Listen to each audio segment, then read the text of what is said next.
Alhamdulillah nahmaduhu wa nasta'inuhu wa nastaghfiruh. Bismillahirrahmanirrahim. Wa na'udzu billahi min syururi anfusina. Alhamdulillah nahmaduhu wa min sayyiati a'malina. May yahdihillahu fala mudilla lahu wa may yudlil fala hadiya lahu. Asyhadu an la ilaha illallah wahdahu la syarika lah. Wa asyhadu anna Muhammadan abduhu wa rasuluh la nabiyya ba'dah.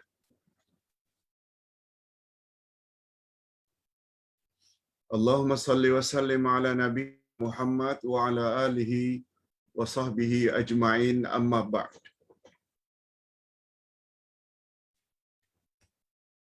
Hadirin dan hadirat serta para pemirsa yang saya hormati, Assalamualaikum warahmatullahi wabarakatuh.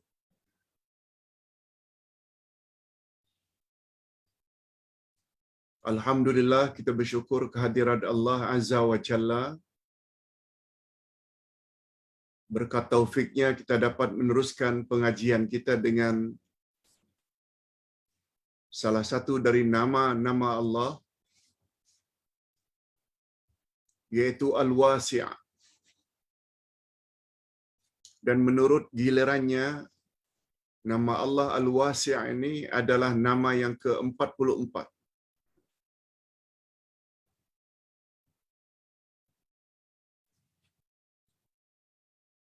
Kalau Al-Asma'ul Husna yang mesti kita ketahui ada 99.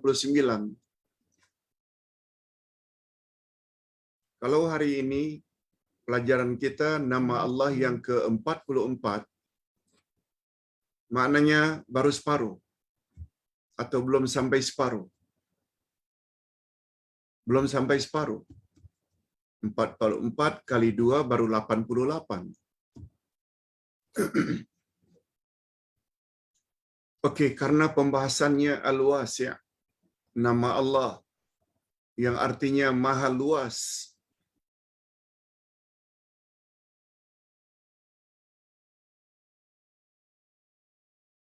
Maka Ustaz tulis dalam buku ini juga agak panjang. Agak meluas.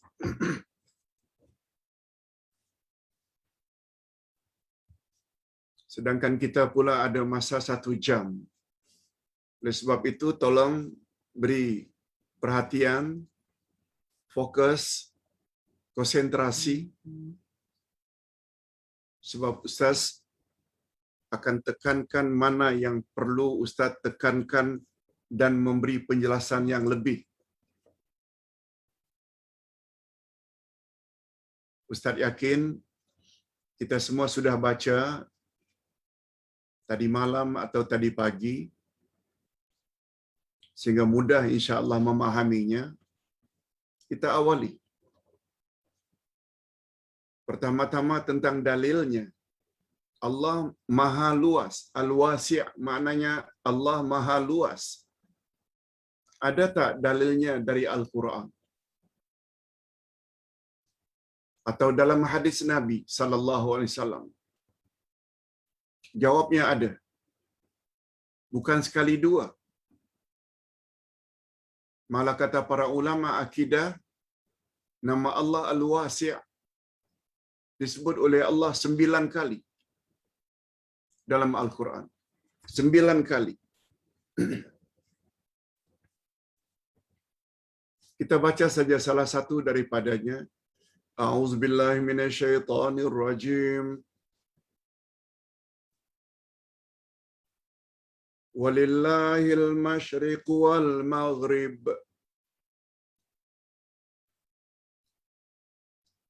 Fa aynama tuwallu fa thamma wajhullah.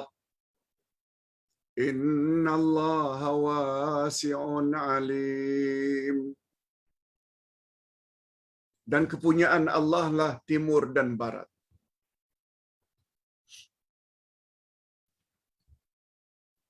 maka kemanapun kamu menghadap, disitulah wajah Allah. Sesungguhnya Allah Maha luas rahmatnya dan Maha mengetahui. Ini satu daripada 9 ayat Quran yang menyebut nama Allah Al-Wasi'. Nama Allah Al-Wasi' yang artinya Maha luas disebut dalam Al-Quran sebanyak 9 kali. Yes.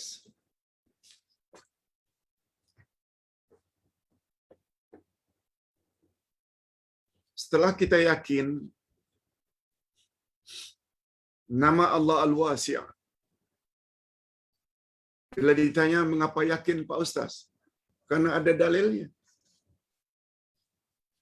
Bukan satu, tapi 9 ayat dalam Quran. Ini belum lagi kita bercakap tentang hadis Nabi.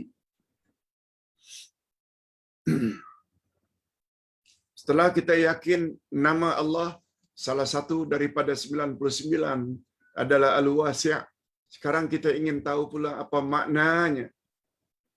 Apa makna Al-Wasi'? Al-Wasi' dalam bahasa kita Maha luas, ternyata maknanya sangat luas. Sangat luas.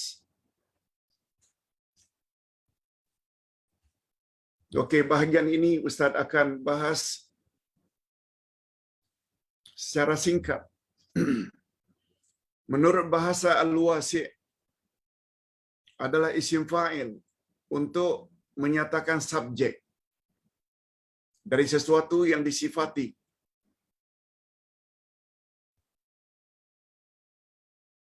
Sesuatu yang disifati dengan al-was'u. Al-was'u itu sifat. Al-wasi' itu nama. Yakni keluasan.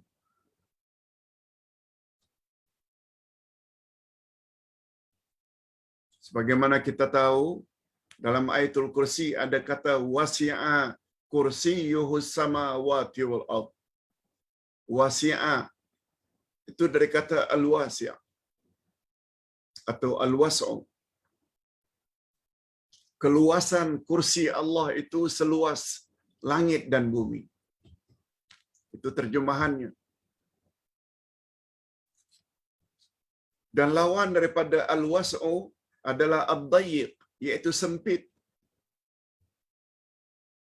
Atau al-usru, iaitu kesusahan atau kesempitan atau kesulitan. Inna ma'al usri yusra. Sesungguhnya bersama kesusahan itu ada kemudahan. Itu janji Allah. Oleh sebab itu kalau kita bersusah-susah mencari ilmu, dah duduk di depan laptop atau televisyen, susah payah, tidak akan sia-sia. Di antaranya, susah payah menuntut ilmu, apa kata Nabi? Man salaka tariqan yaltamisu fihi ilma, sahalallahu lahu bihi tariqan ilal jannah. Siapa bersusah payah mencari ilmu, niscaya Allah permudahkan baginya jalan ke syurga. Lancar selancar-lancarnya ketika meniti siratal mustaqim. Itu balasannya. Jadi al-was'u yang maknanya luas, keluasan, lawannya adalah kesulitan, al-usru atau kesempitan. Nah, kalaulah kerajinan kita menuntut ilmu, impaknya, implikasinya, Allah permudahkan jalan menuju ke syurga, pemahaman secara tersirat. Malas menuntut ilmu, susah masuk syurga. Malas menuntut ilmu, dipersulit jalan menuju ke syurga. Na'udzubillah min dzalik. Al-was'u yang dimaksudkan dengan keluasan di sini luas. keluasan mencakupi segala aspek, keluasan dalam tempat. Al-baitu atau al-ghurfatu wasi'atun.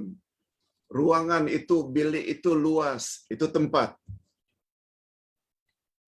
Filhal, keluasan dalam keadaan. Fil fi'li, keluasan dalam perbuatan. Seperti al-qudratu, betapa luasnya kekuasaan Allah. Al-judu, berapa luasnya kemurahan Allah. Al-ghani, berapa luasnya kekayaan Allah. Umpamanya sebagai contoh, fulanun yu'ti ala sa'ati. Ala si'ati. Fulanun yu'ti ala sa'ati. Si fulan itu memberi sesuai dengan keluasannya, sesuai dengan keberadaannya. Ini disebut dalam Al-Quran. Walaupun suami itu bertanggungjawab menyara anak isteri, rumah tangga, wajib suami.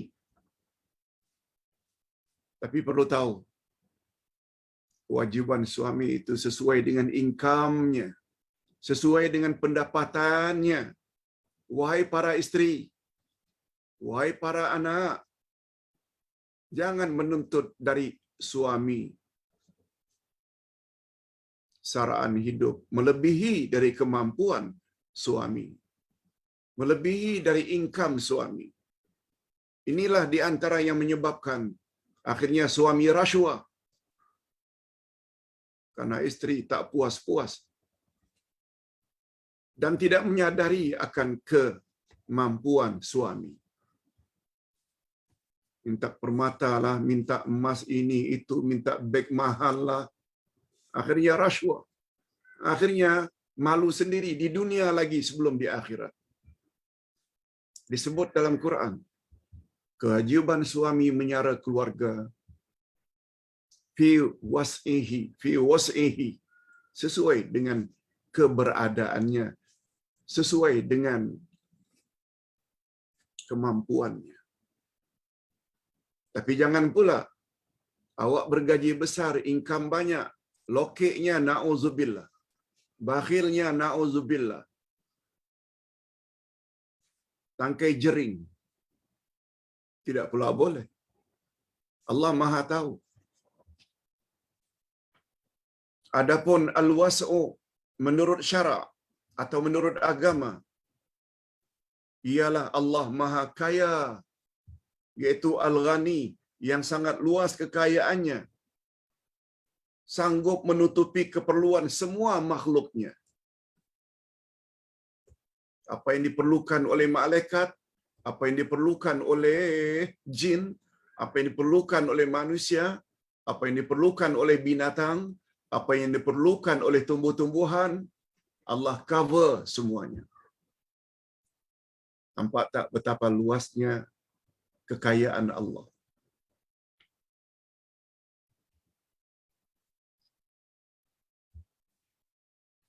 Allah Subhanahu wa taala berfirman dalam hal ini, "Iyakunu fuqara yu'nihimullahu min fadlih wallahu wasi'un alim." Jika mereka miskin, Allah akan memampukan mereka dengan kurnia-Nya.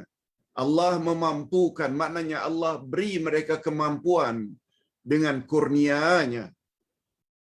Allah Maha luas pemberiannya, lagi Maha mengetahui. Kita saja yang tak mau minta. Kita saja yang malas bekerja untuk menjemput rezeki. Kekayaan Allah tidak ada habis-habisnya. Sehingga digambarkan oleh Nabi sallallahu alaihi wasallam, andai kata hajat semua makhluk dikabulkan oleh Allah, sekiranya keperluan semua makhluk, hajat semua makhluk, dari kalangan jin, malaikat, binatang, semuanya Allah penuhi, niscaya rezeki yang ada di sisi Allah sedikit pun tidak berkurang. Beza dengan kekayaan yang ada pada manusia. Bayangkan kekayaan Allah. Jadi Allah SWT Azza wa Jalla Maha Luas, Al-Wasi', keluasannya itu secara mutlak. Tidak ada limitnya. Luas Allah pada zatnya. Luasnya Allah pada nama-namanya. Luas Allah pada sifat-sifatnya. Luasnya Allah pada perbuatan-perbuatannya. Pemilikannya, kekuasaannya. Tidak ada yang boleh banding. Okey, kita teruskan dengan kehebatan nama Al-Wasi'. Di mana letak kehebatan nama Allah Al-Wasi', Pak Ustaz? Cuba perhatikan. Di antara bukti kehebatan nama Allah Al-Wasi', iaitu Maha Luas. Pertama, keluasan nama dan sifat Allah tiada batasan dan akhirnya. Allahu Akbar. Ustaz hidup. Allah juga hidup. Al-Ustazu hayyun. Wallahu hayyun. Boleh sama dari lafaz. Tapi makna hidup di sisi Allah, Maha Suci Allah. Subhanallah.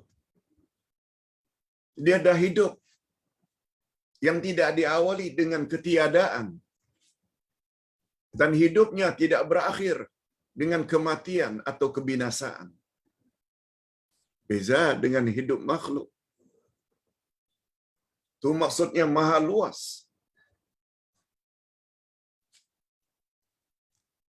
Hidupnya tak pernah dilanda oleh kecacatan, sakit. No. Berbeza dengan hidupnya kita. Kadang-kadang sihat, kadang-kadang sakit. Kadang-kadang kuat, kadang-kadang lemah. Allah hidupnya maha luas.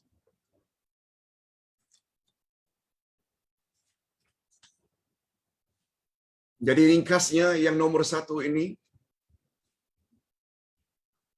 keluasan Allah itu namanya Al-Wasi'ul Mutlaq. Keluasan yang mutlak. Absolutely. Tidak dibatasi. Yang kedua, kehebatan nama Allah Al-Wasi'. Allah memperlihatkan keluasannya. Allah Subhanahu wa taala memperlihatkan keluasannya dari segala sudut pada hamba-hambanya yang beriman pada dua alam.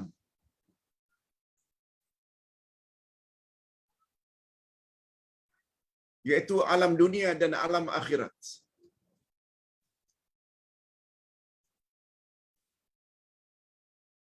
Kalau pertama tadi, sifat Allah itu maha luas dengan keluasan secara mutlak. Yang kedua, kehebatan nama Allah Al-Wasi'. Allah memperlihatkan keluasannya kepada makhluknya. Pada dua kehidupan. Kehidupan di dunia dan kehidupan di akhirat.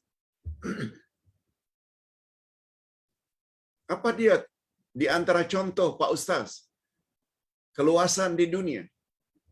Dan apa pula contoh keluasan di akhirat? Nah, yang ini perlu kita beri pencerahan agak sedikit meluas. Supaya minda kita ni jangan sempit.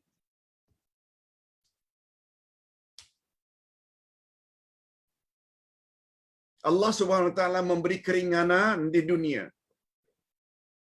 Salat fardu walaupun mesti berdiri, bila tak mampu boleh duduk.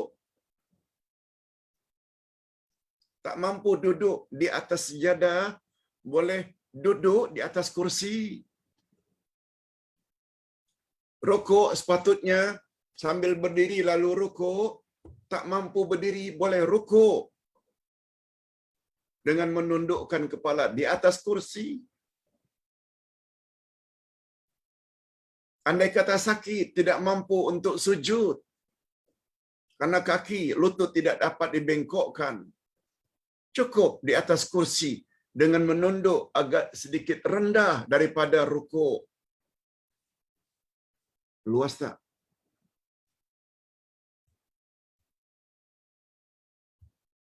Tapi sayangnya manusia-manusia jahil ilmu, jahil tentang nama Allah Al-Wasi',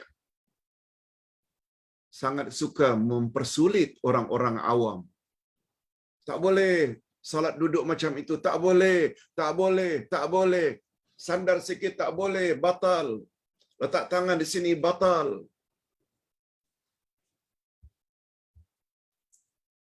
Ustaz menilai itu ustaz jahil.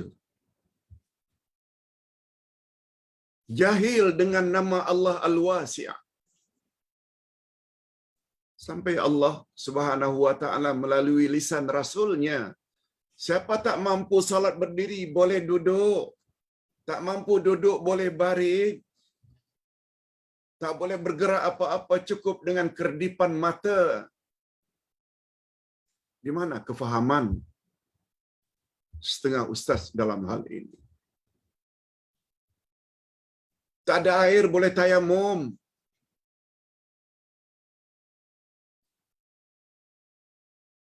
Allahu Akbar. Ini yang Ustaz maksudkan betapa perlunya memahami makna Allah itu Al-Wasi'. Bila kamu musafir dalam bulan Ramadan, boleh tidak berpuasa.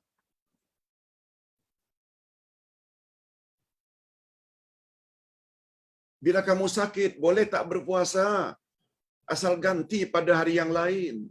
Bila kamu memang sakit, punya sakit yang kronik atas nasihat doktor pakar, jangan berpuasa. Tak payah ganti pun, cukup bayar fidyah. Yuridullahu bikumul yusra wala yuridu bikumul usr. Allah menginginkan kemudahan untukmu dan Allah tidak suka menyusahkan kamu. Beginilah kalau pengajaran itu tidak kembali pada Quran, tidak kembali kepada hadis Nabi. Kerjanya mempersulit jamaahnya saja. Kita yang bercakap begini, lalu dituduh, itulah ustaz itu, suka mempermudah-mudahkan agama. Sorry lah, bukankah Nabi ada menyebut, ad-dinu yusrun. Agama itu memang mudah pun. Awak yang mempersulit.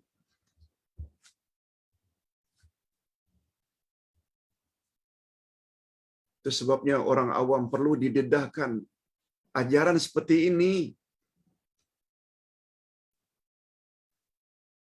Ilmu. Makin luas ilmu seseorang, makin luas pembacaan seseorang, pasti mereka akan menyampaikan agama dengan cara yang mudah. Apa kata Nabi dalam dakwah? Yasiru wala tu'asiru. Permudahkan orang dan jangan kamu persulit. Qaribu wala tunafiru. Rangkul, approach. Jangan buat orang jadi lari bertempiar daripada Islam.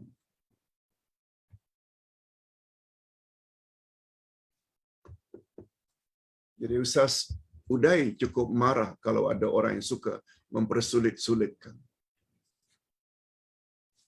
Keluasan secara zahir, keluasan secara batin. Secara zahir seperti contoh-contoh tadi.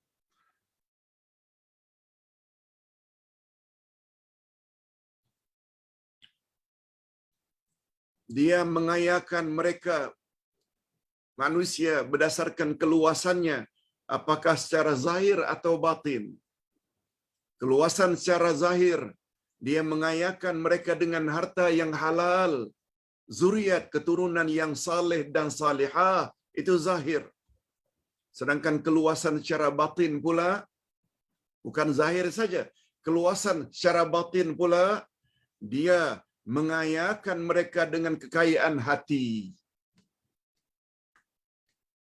Sifat qanaah, yakni merasa reda dengan anugerah Allah walaupun sedikit. Apalagi Nabi sebut, laisal ghina an kasratil arad walakinnal ghina ghinan nafs. Bukanlah dia katakan kaya itu orang yang banyak harta, tapi kaya yang sebenar kaya hati, pemaaf, tidak pendendam.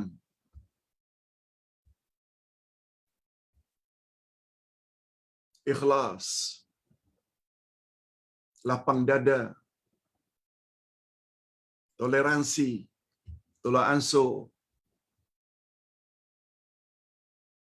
Termasuk juga dalam kekayaan batin, sebagai bukti keluasan Allah dengan mengayakan mereka dengan agama yang benar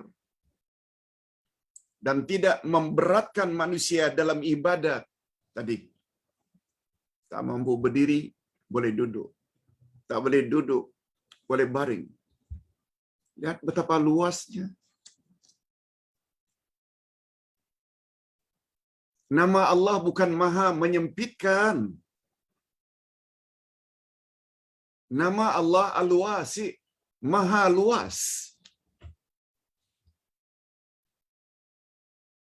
Awak saja yang menyempit-nyempitkan agama. Tidak memberatkan manusia dalam beribadat. Baru-baru ini kita tafsirkan surat Al-Baqarah tentang arah kiblat. Ada keluasan tak? Andai kata kamu tidak tahu arah kiblat, hari pun mendung, tak nampak bulan ke, tak nampak matahari, kompas juga tidak ada, salat saja. Sebagaimana ayat tadi, kemanapun kamu menghadap, di situlah wajah Allah. Sah salat.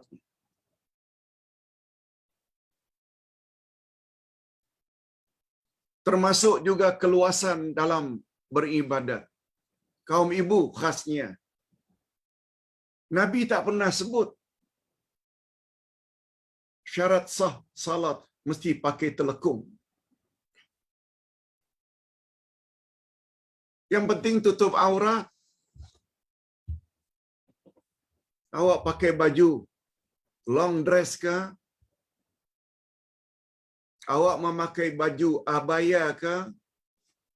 Awak memakai baju kurung ke? Asal menutup aurat. Seluruh badan kecuali muka dan tangan.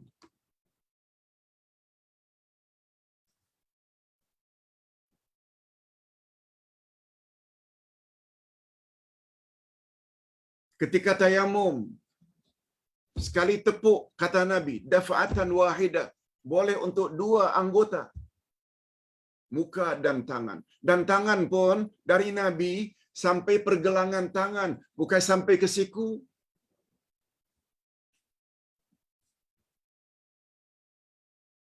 Lihat betapa pentingnya kita tambah ilmu, tapi dengan syarat. Ilmu yang berasaskan Quran dan hadis Nabi. Bukan cakap-cakap ulama. No. Sebab terdapat setengah ulama hanya menyusahkan saja.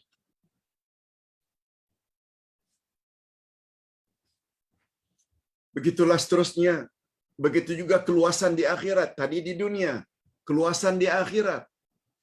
Allah bersedia memaafkan dosa-dosa manusia jika Allah berkehendak. Kecuali, kata Allah, dosa syirik. Itu sebabnya syirik jangan main-main. Bila sampai mati tak sempat tobat, tiada maaf bagimu.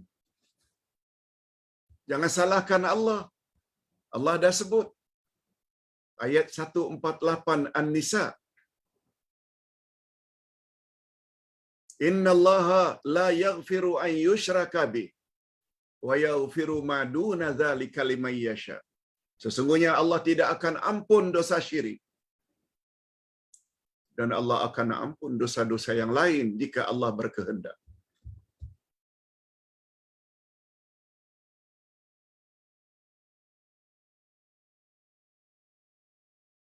Cuma Rasul sallallahu alaihi wasallam dah beritahu dah, walau betapa luasnya keampunan dari Allah,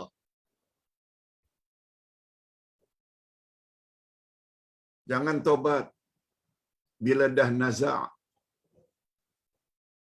Sabda Nabi, innallaha yaqbalu taubatal abdi ma lam yatagharghar. Sesungguhnya Allah menerima taubat hamba-hambanya selagi belum sampai ke peringkat tagharghar. Tagharghar sama dengan sakaratul maut. Tagharghar sama dengan naza'. Sekarang inilah kalau mau tobat, khasnya daripada dosa syirik, daripada dosa zina, minum arak, berjudi, dedah aurat. Jangan terus-menerus. Berhentilah dari sekarang. Manalah tahu, hari ini esok keluar, masih lagi dedah aurat, aksiden, mati. Tak ada peluang lagi untuk tobat. Dan tobat ada syarat-syaratnya. Itu maksudnya. Keluasan Allah pada dua kehidupan, di dunia dan di akhirat. Pemahaman ini sangat mustahak. Itu sebabnya kata Sayyidina Ali, la ibadata bila tafaqquhin. Tak akan sempurna ibadat tanpa kefahaman. Tafaqquh fid din. Itu sebabnya mengapa Ustaz punya majlis, Ustaz namakan majlis tafaqquh fid din. Majlis kepahaman agama. Sebab seseorang tidak akan sempurna agamanya kalau tak faham. Apalagi tidak faham dua sumber rujukan utama agama, Quran dan Sunnah.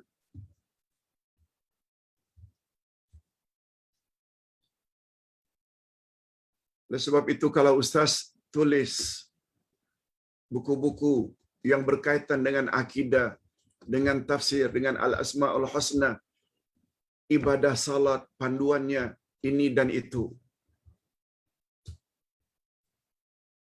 Matlamat utama Ustaz, supaya Ustaz dan keluarga dapat pahala dengan menulis.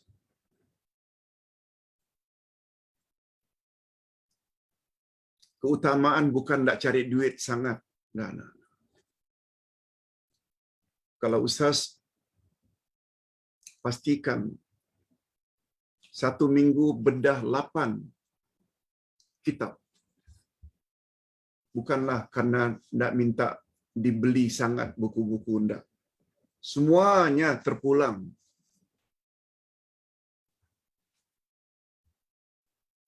Karena niat Ustaz tak akan sempurna bila kita dengar saja. Apalagi dengan tujuan untuk membimbing keluarga.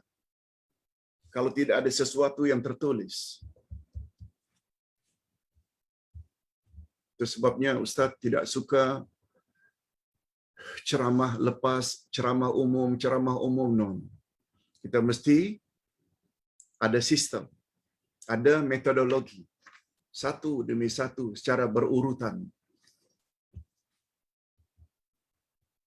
Itu sebabnya kata Nabi sallallahu alaihi wasallam, innallaha yuhibbu an ya'mala ahadan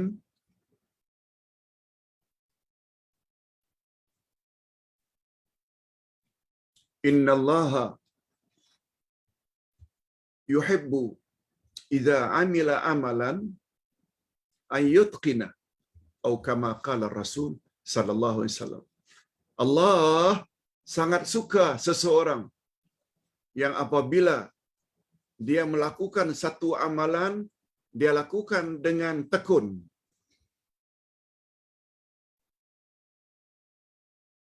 Sesungguhnya Allah sangat suka. Innallaha yuhibbu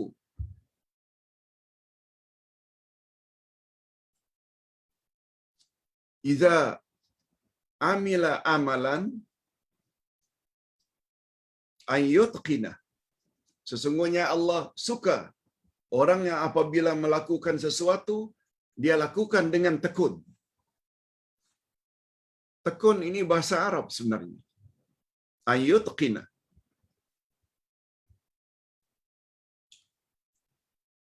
Para ustaz di Indonesia mengartikan an yutqinah ini profesional. Profesional. Allah sangat suka seseorang apabila dia melakukan apa saja pekerjaan, dia lakukan secara profesional. Mantap.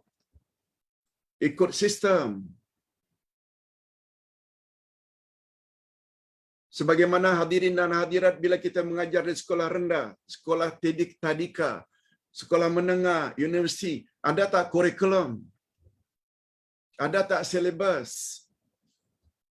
Ada tak manhaj? Ustaz berusaha untuk mengajar agama ikut manhaj. Ikut manhaj maknanya dengan cara yang jelas dan nyata. Islam mengutamakan akidah, ada buku akidah. Islam memerlukan kitab tafsir, ada kitab tafsir. Islam perlu dirujuk kepada hadis, ada kitab bercakap tentang hadis. Ini namanya kita mengajar secara profesional. Adapun mengajar tebuk sana, tebuk sini, tebuk sana, tebuk sini, belum apa-apa dah tasawuf dulu. Dah masuk tarikat dulu. Akidah belum lagi sempurna. Sudah masuk tasawuf. Itu bukan mengajar agama ikut profesional. Secara profesional.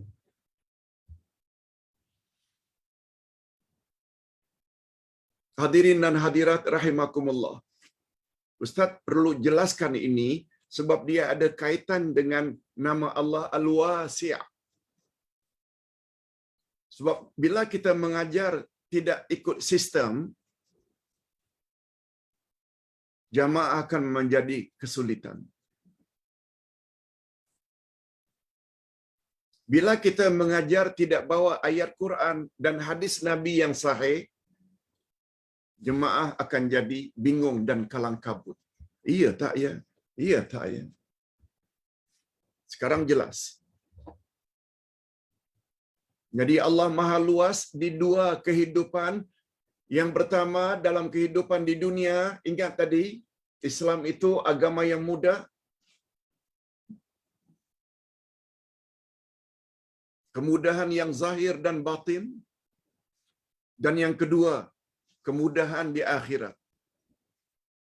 Allah beri ampunan bagi orang yang dia kehendaki. Walau banyak macam mana pun dosanya. Hadirin dan hadirat rahimakumullah. Sekarang kita berpindah jika disebut bergandingan. Mengapa selalu disebut wasi'un alim? Ustaz jelaskan saja secara bebas. Wasi' Allah Maha luas. Mengapa Allah Maha luas? Karena Dia Maha mengetahui. Apa yang diketahui oleh Allah tentang manusia? Masing-masing mereka tidak punya persamaan dalam kodrat.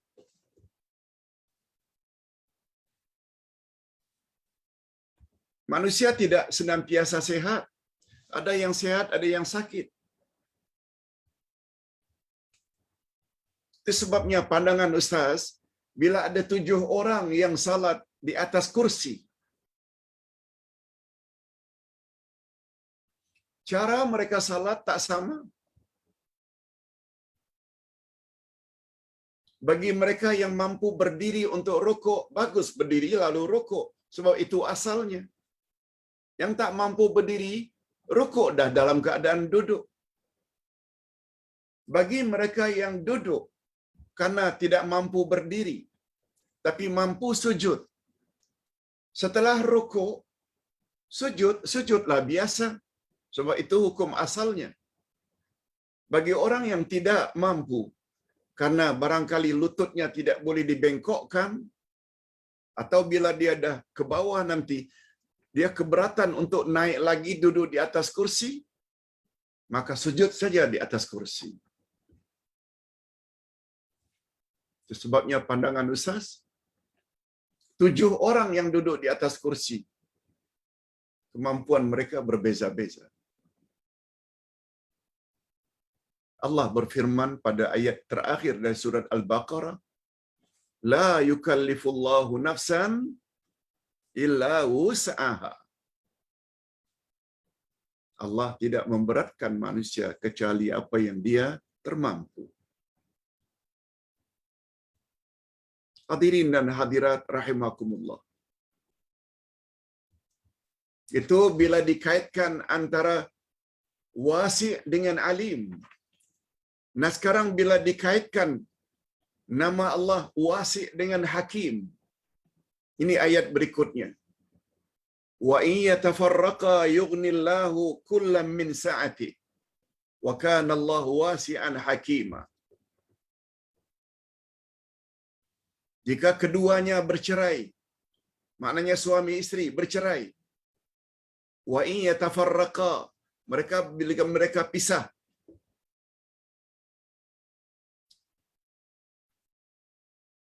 Dalam istilah bahasa Arab, cerai ini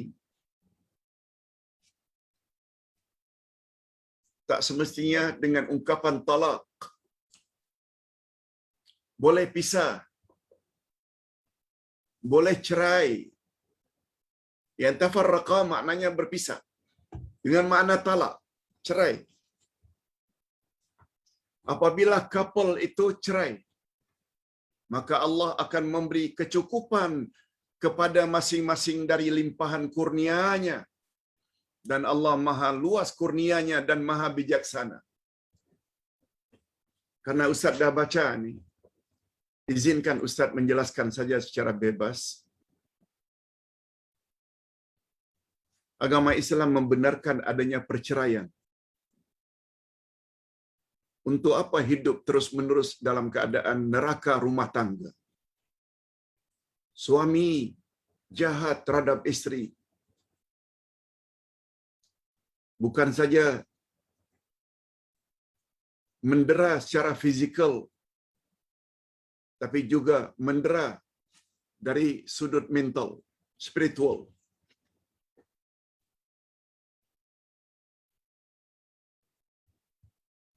Atau sebaliknya, isteri yang tidak taat,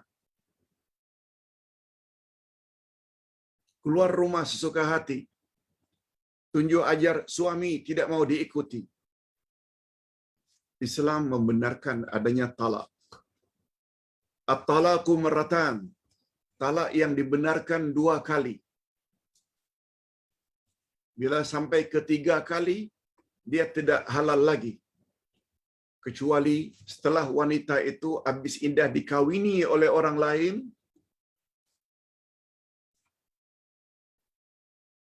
lalu diceraikan oleh second husband, habis pula iddah, first husband boleh meminang. Bukan rujuk namanya, tapi kawin balik. Yang kita panggil selalu dengan Cina buta. Ustaz pun tak faham mengapa disebut Cina, kemudian buta pula. Padahal yang melakukan itu Melayu. Okey, kita tidak bahas itu bab fiqh. Dalam Islam, perceraian dibolehkan. Itu sebab kata Allah, Allah maha luas, lagi maha bijaksana.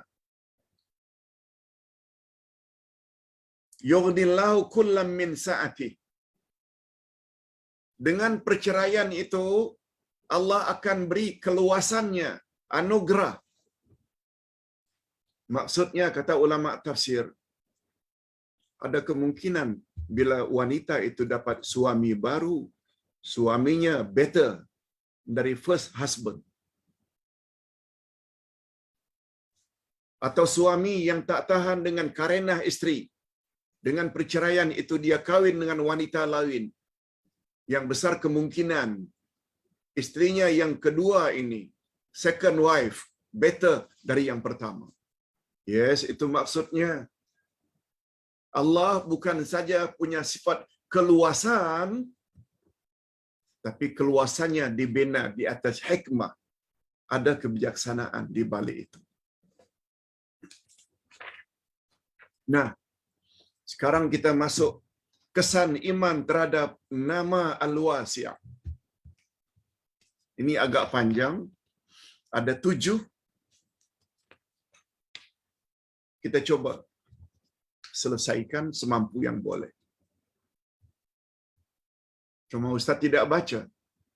Baca 1-2 baris saja, kemudian Ustaz explain. Di antara kesan keimanan seseorang terhadap nama Allah Al-Wasi'. Ini kesan positif. Setelah kita belajar nama Allah Al-Wasi', sedikit sebanyak mesti ada kesan positif, kebaikan pada diri kita dengan memahami nama Allah Al-Wasi' dengan pemahaman yang betul. Pertama sekali, manusia tidak akan menjadikan perantaraan antara dirinya dengan Allah ketika memohon sesuatu. Dia minta direct kepada Allah. Kalau dia gunakan istilah orang perantaraan berkat Syekh Abdul Qadir Jalani, berkat Syekh Rifai, berkat Syekh Sanusi, sebagaimana diamalkan oleh setengah-setengah orang tarikat, apakah Allah tak boleh kabulkan permohonanmu sehingga kamu perlu sebut orang-orang itu? Nabi Muhammad sallallahu alaihi wasallam tak pernah suruh begitu supaya doamu makbul. Yang kamu sebut itu wali-wali. Kalau kamu minta supaya disampaikan kepada Allah, mengapa wali? Mengapa tidak nabi? Mengapa tidak rasul? Mengapa tidak ulul azmi? Berkat Nabi Nuh, berkat Nabi Ibrahim, berkat Nabi Musa, Isa dan Nabi Muhammad, derajat rasul yang paling tinggi ulul azmi, kiranya ya Allah engkau terimalah doa kami. Why tidak sebut itu? Mengapa sebut wali? Ini dia akan memberi kesan begitu. Minta pada Allah, minta direct. Kalaupun merasa ada dosa, betul tak dosa kita tidak sebesar dosa iblis? Ketika iblis enggan sujud pada Adam, Allah kutuk iblis. Dalam keadaan terkutuk, iblis minta, engkau tidak kutuk, aku kutuklah ya Allah. Tapi aku minta 2 perkara. Panjangkan umurku hingga kiamat. Dan yang kedua, izinku menggoda Adam dan anak cucunya. Ternyata Allah kabul atau tolak? Allah kabul. Kita pula tak percaya diri. Mesti sebut nama ini, nama ini. Selain tidak bersesuaian dengan ajaran Nabi, dia seolah-olah memberi isyarat kurang percaya akan keluasannya Allah. Fahami ini. Sekedar minta tolong Pak Ustaz, anak saya sakit, Pak Ustaz, saya nak pergi umrah, tolong doakan, itu boleh. Asalkan minta tolong pada orang yang masih hidup, bukan menyebut nama orang-orang yang sudah meninggal dunia. Adapun kita sebut sebelum doa, selawat ke atas Nabi, itu bab lain. Itu bab ibadat namanya. Tawasul dengan ibadat. Sebab selawat kepada Nabi adalah ibadat. Lihat bab tawassul dalam buku Akidah jilid 2. Yang kedua, keyakinan tersebut akan mendorong manusia untuk menafkahkan hartanya di jalan Allah sambil mengharap kasih sayangnya. Nah, kalau Allah Maha luas memberi bantuan dan pertolongan, siapa saja yang ingin memberi pertolongan, kita kena ikuti sifat mulia itu, walaupun hanya serpihan. Bila ada hidup kecukupan, apalagi di zaman pandemik COVID-19, datang ke surau, food box, lemari makanan untuk diambil orang-orang yang kesempitan hidup, nampak kosong. Dah mula kita beli sardin ke, beras ke, minyak ke, masuk. Yes, mesti ada perasaan itu. Itu kesan daripada maha luasnya anugerah ilahi. Kita pun kalau ada kelebihan, bantu.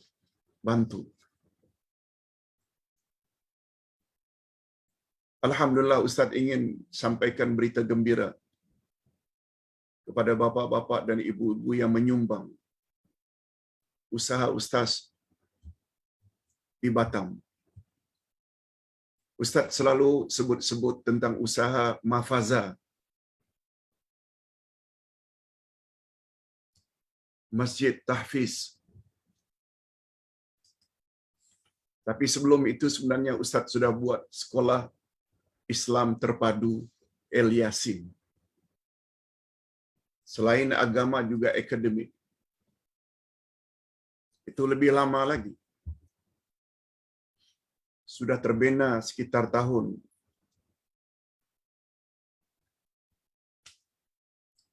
2001.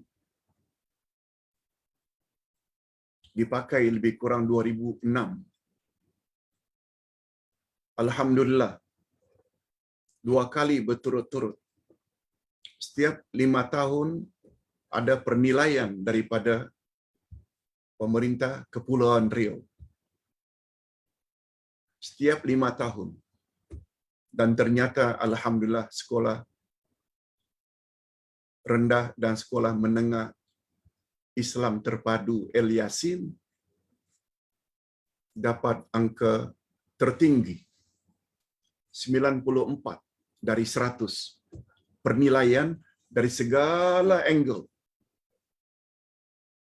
dari pencapaian studennya, pelajarnya, dari masjidnya, dari tandasnya, laboratoriumnya, perpustakaannya, kelulusan para gurunya, pencapaian murid-muridnya.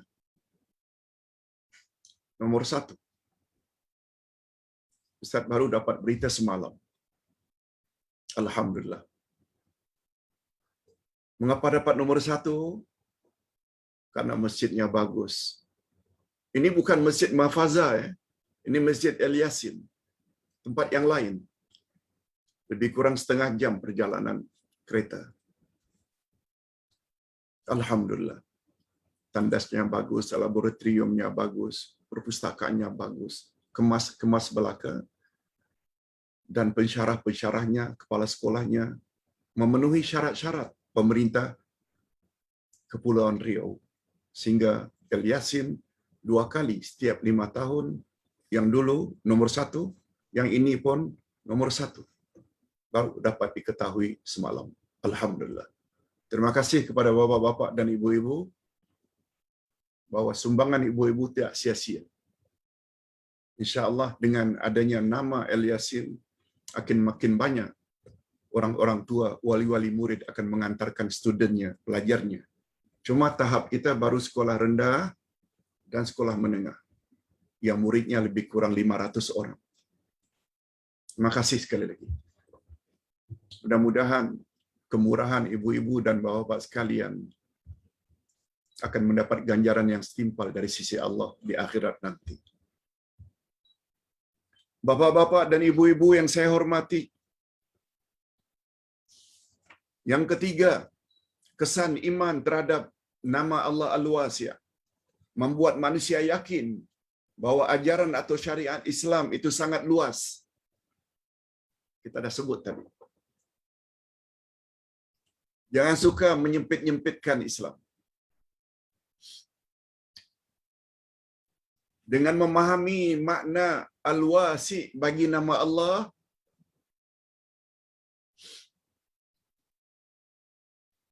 membuat umat Islam merasa, oh, begitu luas rupanya agama Islam ini. Tak boleh begini, boleh begini. Tak boleh begini, boleh begini. Ada saja solusi.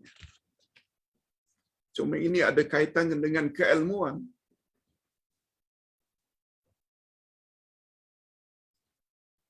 Luas atau sempitnya ilmu seseorang, macam itulah sikap dia terhadap agama Islam itu sendiri. Yang keempat, meyakini bahawa Allah Maha Luas. Memberi keyakinan bahawa agama Islam bukan agama yang menyusahkan. Yes, semakin jelas. Dengan memahami nama Allah Al-Wasi', Maha Luas,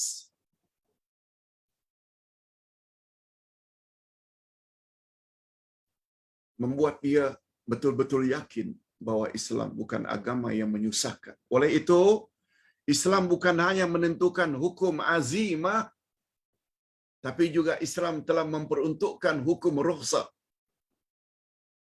Kita dah jelaskan terdahulu. Azimah itu hukum asal. Rukhsah hukum kelonggaran. Tak sah salat tanpa wuduk. Macam mana Pak Ustaz jika tidak ada air? Macam mana Pak Ustaz air ada tapi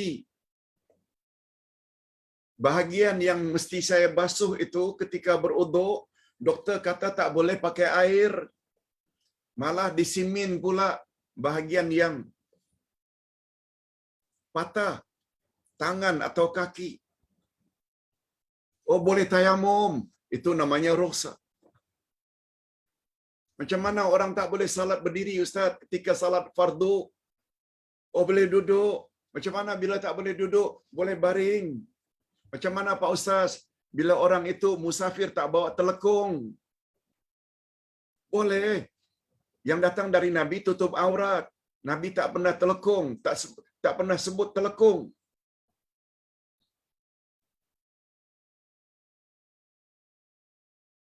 Lebih-lebih lagi kalau ditanya macam mana, mak saya tidak salat, tak bawa kopiah, tak bawa ketayab. Allahu Akbar. Sempitnya ilmu tentang Islam. Yang kelima, keyakinan manusia akan nama Allah Al-Wasi', akan memberi kesan pada jiwanya.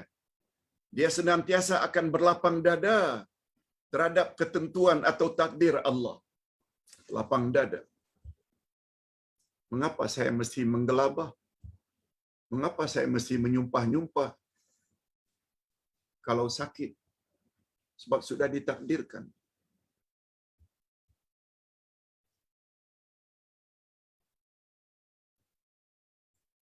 Itu kesan apabila kita meyakini Allah itu Maha Luas. Yang keenam, seseorang yang yakin bahawa Allah memiliki nama Al-Wasi', dia tidak akan memiliki sifat hasad, dengki, iri hati. Itu sudah ditakdirkan oleh Allah. Dia akan dapat rezeki. Mengapa saya mesti hasad, dengki pada dia? Malah kita disuruh oleh Allah supaya beri tahniah. Barakallahu fiik. Jangan hasad.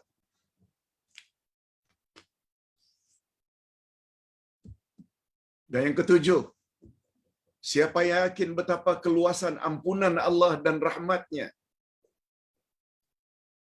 maka keyakinan ini akan mendorongnya untuk senantiasa mengharap dan tidak akan putus asa akan rahmat Allah. Allah berfirman pada ayat 63 dari surat Az-Zumar. Qul ya ibadiyalladzina asrafu ala anfusihim la taqnatu min rahmatillah. Innallaha yaghfirudz dzunuba jami'a.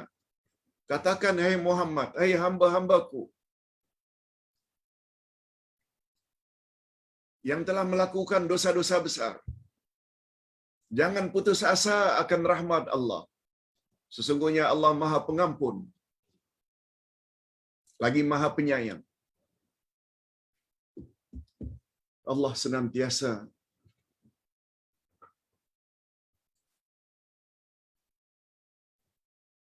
mengalu-alukan ampunan. Cuma manusia saja yang tidak mau ampun, minta ampun.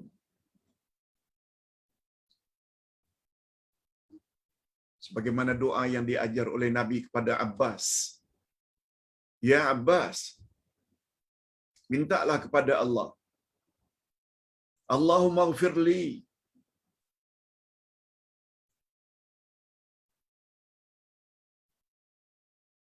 wali waladi maghfiratan zahiratan wa batina la tughadiru zamba fahfazni fi waladi. Ya Allah, ampunkanlah dosaku dan dosa anak-anakku. Ampunan secara zahir dan batin yang tidak meninggalkan sedikit pun dosa lagi, sebab sudah diampunkan. Oleh sebab itu peliharalah aku dalam membimbing anak-anakku. Kita dah belajar dah. Kalau tak salah minggu lalu atau beberapa minggu yang lalu, ketika bercakap tentang zahir batin. Kalau Allah dah begitu luas mengalu-alukan memohon ampun, mengapa tidak minta ampun? Dalam riwayat Nabi Muhammad sallallahu alaihi wasallam minta ampun pada Allah di antara 70 hingga 100 kali dalam sehari. Padahal beliau tidak ada dosa. Padahal beliau dah garanti masuk syurga. Kita yang belum ada garanti, sepatutnya lebih dari itu.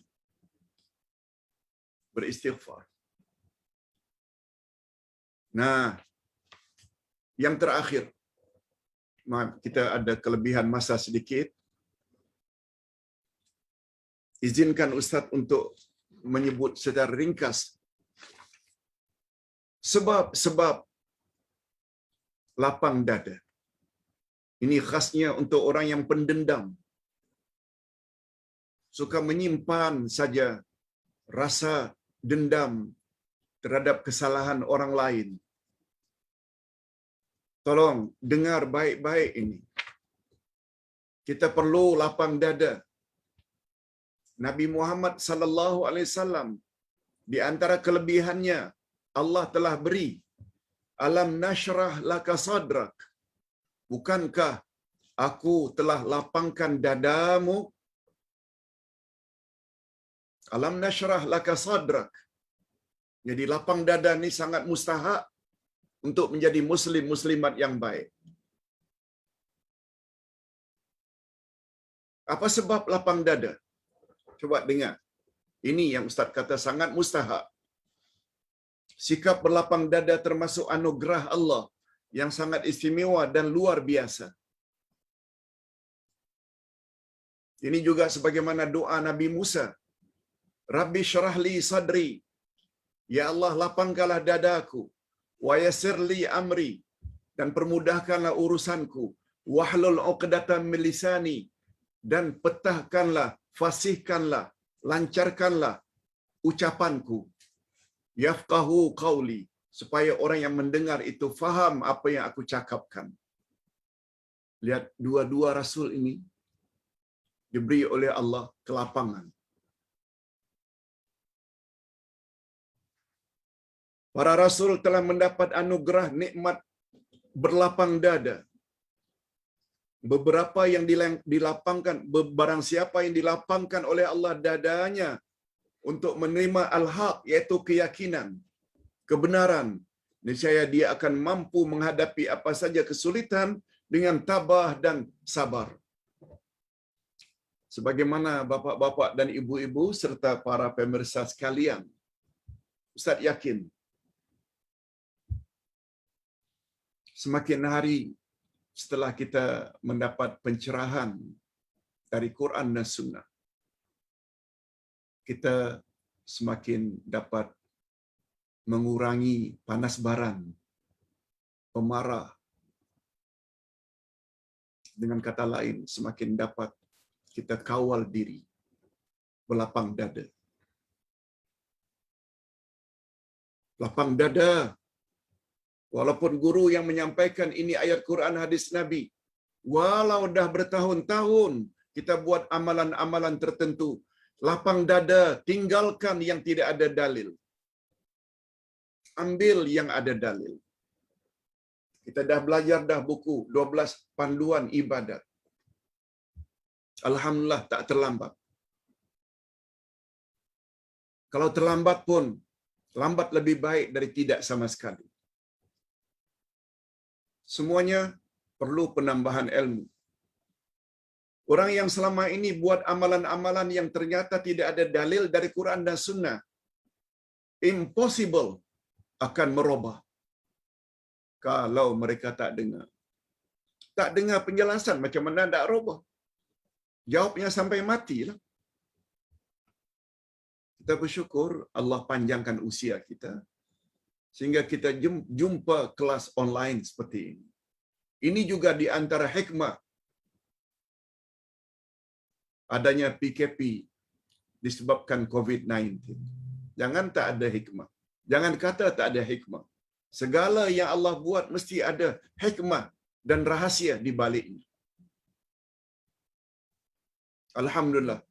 Dari komen-komen jemaah, Ustaz dapati, alhamdulillah Ustaz, rupanya ini di antara hikmah sehingga kami jumpa juga kelas seperti yang Ustaz sampaikan. Terima kasih. Terima kasih pada yang memahami. Dia tidak peduli walau bagaimana besar dugaan yang menimpanya. Nabi Muhammad sallallahu alaihi wasallam, Allah dah lapangkan dadanya, alam nasyrah laka sadrak. Nabi Musa juga sempit dadanya mula-mula hendak berhadapan dengan Firaun. Lalu beliau minta, Rabbi syrah li sadri, lapangkan dadaku ya Allah untuk menghadapi Firaun ini. Salah-salah aku dibunuh. Lapang dada sangat mustahak. Adapun sebab-sebab lapang dada, adapun sebab-sebab di antara sebab seseorang mendapat lapang dada, pertama sekali tauhid. Dia mengesahkan Allah. Barang siapa yang hatinya terpaut kepada Allah Subhanahu wa taala, niscaya jiwanya akan merasa lapang. Tak takut apa? Kalau Allah dah protect awak, tak ada siapa yang boleh ganggu awak. Asalkan dalam penyampaian kebenaran, sampailah dengan bijak. Sampaikanlah dengan ikhlas. Bukan dengan memaki hamun. No. Yang kedua, tauhid tadi pertama. Yang kedua, imannya. Betul tak keimanannya menyebut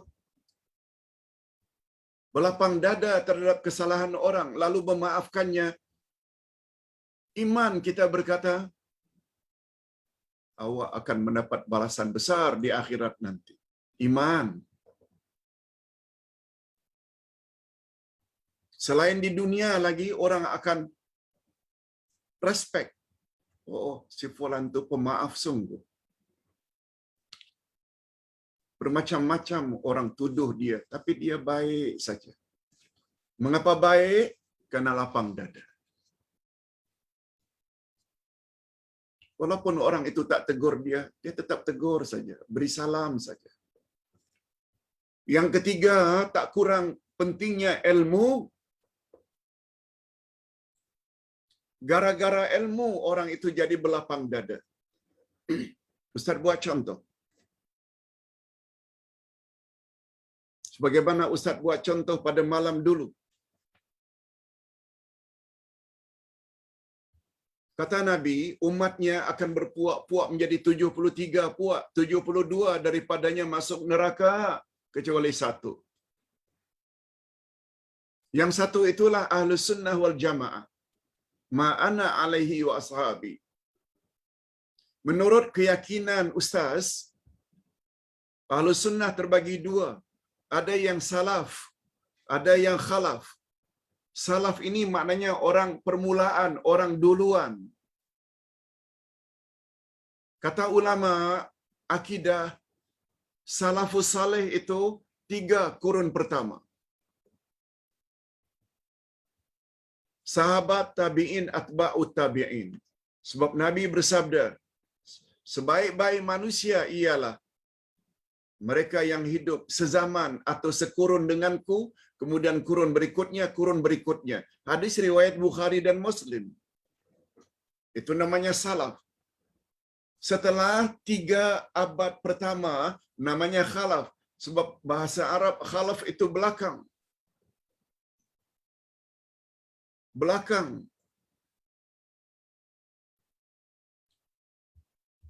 Oleh sebab itu, dalam beragama, kedua-duanya bernama Ahlus Sunnah wal Jamaah, ada yang ikut manhaj salaf. Dalam akidahnya, dalam cara ibadatnya, dalam akhlaknya. Khalaf pula ikut orang belakangan. Yang hidup setelah 3 kurun pertama. Sebagai contoh, orang-orang salaf dalam memahami sifat-sifat Allah, Allah disifati sebagaimana yang Allah sifatkan terhadap dirinya yang tertera dalam Al-Quran. Allah kata dia bersemayam, bersemayamlah. Jangan tanya bagaimana.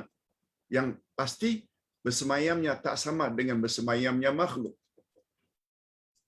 Allah kata dia ada wajah. Memang dia ada wajah, tapi wajahnya tak serupa dengan apapun juga. Lam yakul wa lam yakul lahu kufuwan ahad. Laisa kamitslihi syai'. Allah tak serupa dengan apapun juga. Adapun khalaf pula terhadap nama-nama Allah tertentu, mereka takwilkan, robah kepada makna lain. Itu cara mereka. Nasihat Ustaz, kalau kita yang berpahaman khalaf, takwil, jangan salahkan salaf. Salah pula jangan kita kafirkan orang-orang khalaf. Jangan saling kafir mengkafirkan. Berlapang dadalah.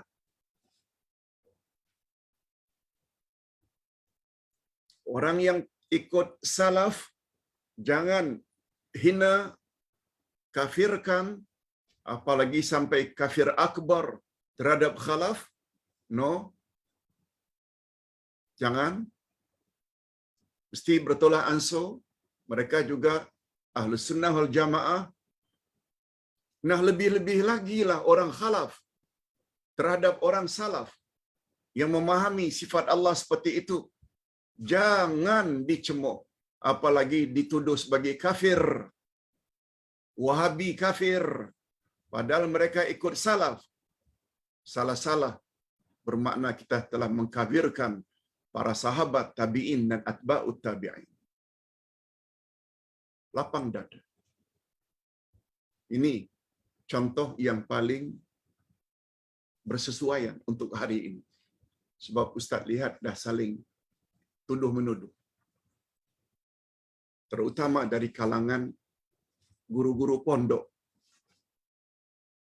Sebagaimana yang Ustaz telah kirimkan jawaban dari Ustaz Al-Fadil, Ustaz Fakhrul Razi. Dengar baik-baik. Hadirin dan hadirat rahimakumullah. Yang keempat, yang boleh membuat kita ini menjadi lapang dada, kembali kepada Allah. Maksudnya, kecintaan seseorang kepada Allah dengan sepenuh hati dan merasa kelezatan ketika beribadat kepada Allah. Kembalikan segala-galanya kepada Allah. hal seperti ini akan melapangkan dada seseorang. Itu sebabnya walaupun dah bertahun-tahun kita ikut adat amal ibadat atau keyakinan nenek moyang, tapi bila kita dah kembali kepada Quran dan Sunnah yang merupakan rujukan utama, dada akan menjadi lapang. Kalau dengan kembali pada Quran dan Sunnah masih sempit lagi, maknanya kepahaman anda terhadap Quran dan Sunnah itu sudah mula terjejas. Sepatutnya menjadi lapang. Macam mana jadi lapang? Nabi sebut, aku tinggalkan 2 pedoman untukmu, wahai umat, selagi kamu berpegang teguh, kamu tak akan sesat selama-lamanya. Bukankah itu satu jaminan? Bukankah dengan jaminan itu dada menjadi lapang?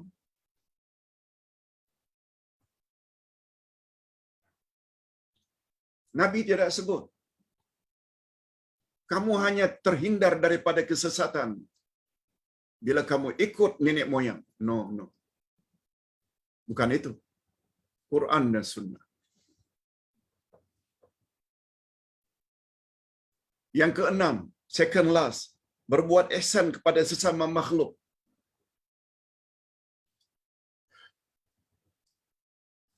Sama ada dalam bentuk material, bantu orang yang susah. Bila kita beli sardin agak 5 tin, beras 10 kilogram, minyak 1 berkas, bihun letak di masjid. Di saat orang-orang tidak ada. Umpamanya jam 3, in between zuhur dan asar, atau nanti habis isyak jam 10, datang ke masjid, letakkan, lapang dada. Lapang dada.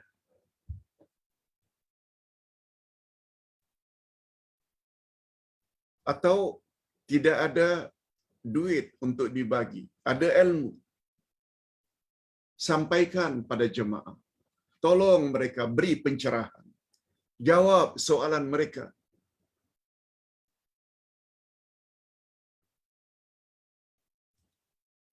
Bila orang yang kita ajar itu sudah faham, lapang dada yang mengajar.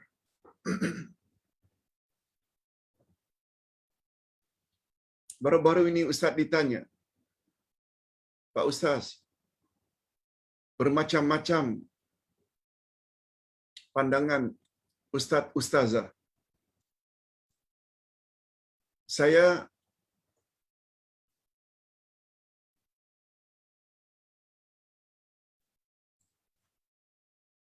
apabila sudah haid berhenti setelah 7 hari, lalu saya salat.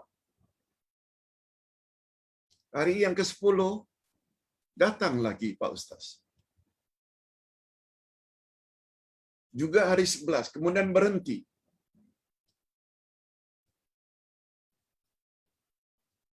Saya jadi bingung Pak Ustaz. Lalu Ustaz jelaskan. Darah wanita ada 4 jenis. Darah bulanan namanya haid. Haid.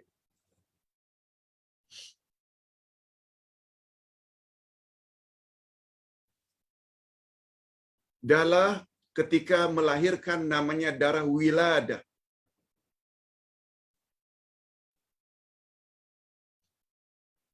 Darah yang keluar setelah melahirkan namanya nifas. Ada yang sampai 40 hari, ada ulama kata 60 hari. Dan yang ketiga, darah istihadah, darah penyakit. Jadi sekali lagi, darah wanita ada 4 jenis. Darah haid, iaitu darah bulanan. dia circle-nya sekitar 28 hari ke 35 hari. Dia punya pusingan. 28 hingga 35 hari. Darah ketika melahirkan itu namanya darah wiladah. Setelah melahirkan, terus aja keluar darah tiap hari, biasanya 40 hari atau kurang atau lebih, itu namanya nifas. Dan satu lagi, darah istihadah, darah penyakit. Nah, bila ditumpukan kepada pertanyaan, macam mana Ustaz dengan salat saya, kalau 7 hari dah berhenti? Saya pun salat, mandi, kemudian datang lagi. Saya jadi bingung, Pak Ustaz. Tolong beri sedikit panduan. Lalu Ustaz jawab, darah haid terkadang-kadang hanya 1 hari. 1 hari saja. Kadang-kadang. Yang kedua, kebiasaannya 5 hingga 7 hari. 5 hingga 7 hari. Kebiasaannya. Yang ketiga, pertama, kadang-kadang hanya sehari. Yang kedua, kebiasaannya 5 ke 7 hari. Maksimum 14 atau 15 hari.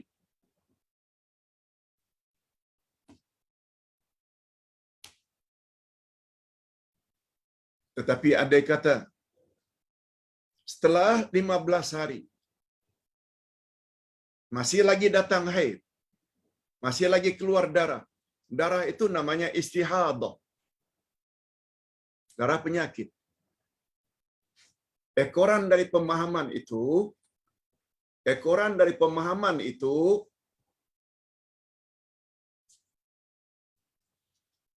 bila sudah kering hari ke-5 atau ke-7 sebagaimana biasa, lalu kita mandi junub, mandi hadas besar dan salat. Hari ke-9 dan ke-10 datang lagi. Maknanya itu still namanya haid.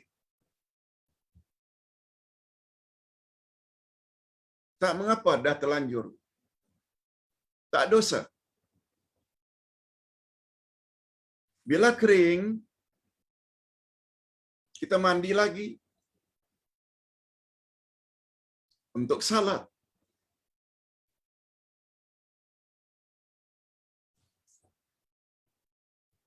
Bila tak datang lagi sampai hari yang ke-14 atau 15, teruslah salat. Tapi, andai kata setelah 14 atau 15 hari datang lagi darah, itu sudah dalam kategori istihadah. Salat terus. Sebab itu bukan haid. Kemudian Ustaz berpesan, Ustaz anjurkan tanya pada ustazah-ustazah